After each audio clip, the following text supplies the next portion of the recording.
Tatlong araw na lang, bagong pista ng Nazareno sa Quiapo, Maynila. Ngayon pa lang, naka-full alert na mga otoridad para tiyakin ang seguridad ng milyong-milyong namamanata. Nasa Quiapo Church ang kasama natin si Connie Sison. Connie?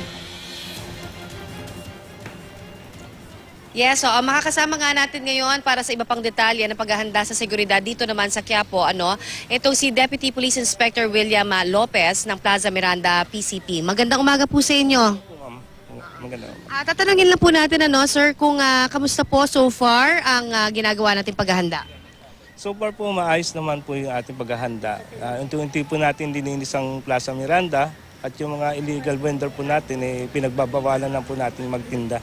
Oo. Nakita natin dito sa area, napakita lang natin, yung usual na punong-puno dito ho mismo sa Quiapo Church ay ngayon talaga nakadesignate at maayos po na nalalagay na ho natin. Kahapon pa ho ba yan sinimulan?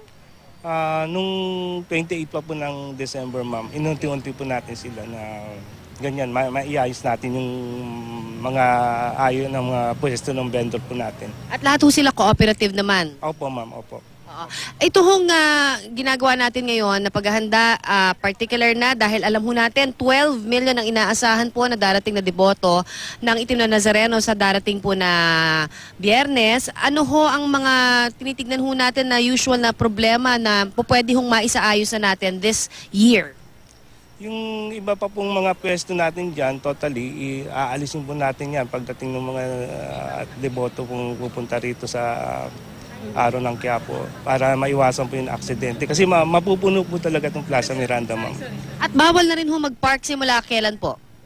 Sinisimulan na po natin yung pagbabawal ng park ng mga sasakyan dito sa gilid para hindi na po nila makasanayan ng mga motorista na mag-park po dyan.